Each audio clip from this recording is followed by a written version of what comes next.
There's a very special story with that Medicine Buddha Thangka. I mentioned that I lived in an ashram for 4 years in my early 20s before going to medical school. Right. And I was introduced there to the great... In India, this is... No, it was in the United States. Oh, okay.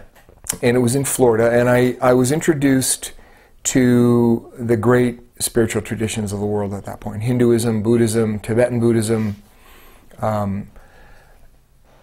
Advaita Vedanta. I learned yoga, practiced meditation for hours a day, and became a vegetarian, and dived very deeply into these profound waters of spiritual knowledge. And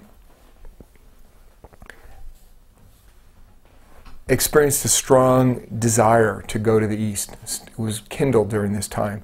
And I was able to fulfill this desire for the first time when I went to Nepal on the border of Tibet, as I mentioned earlier, in medical school. And it was there that I really discovered Ayurveda and Tibetan medicine for the first time, and began to learn about the teachings of the Medicine Buddha in particular, and what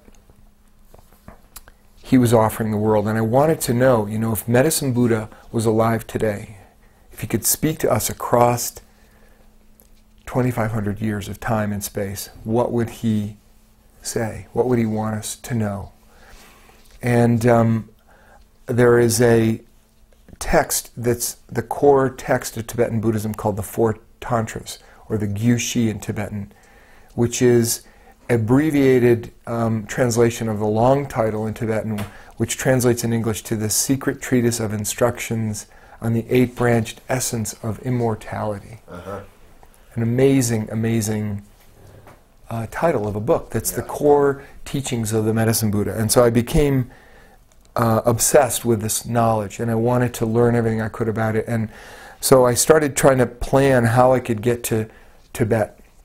And I finally went to Tibet in 1988 during my residency training. And I went to Lhasa because I wanted to go to the source of these teachings. And I wanted to go to the Menzakong, which had historically been the school where Tibetan medicine was taught in Tibet for a long time. And when I got to Tibet, I asked my guide if he could possibly help me find an authentic Thangka of the Medicine Buddha, because I had studied these images and I was just in love with them, and I wanted a real authentic Medicine Buddha Thangka because I felt like this was part of my lineage in some way.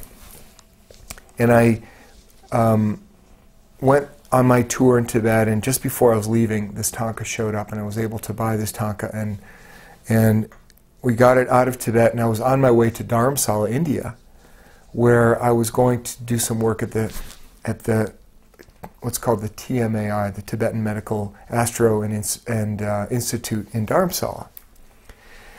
And when I was there, I wrote a long report of what I had seen and learned in Tibet, and I presented it to the Dalai Lama, and I requested an audience with him, and eventually I was granted an audience with His Holiness in Dharamsala on that trip in 1988. And during this interview with him, this audience with him, I told him about this Thangka, and I said I felt it belonged to him and the Tibetan people, and I couldn't keep it.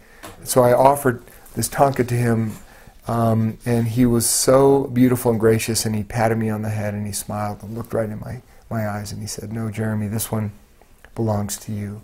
Take good care of it."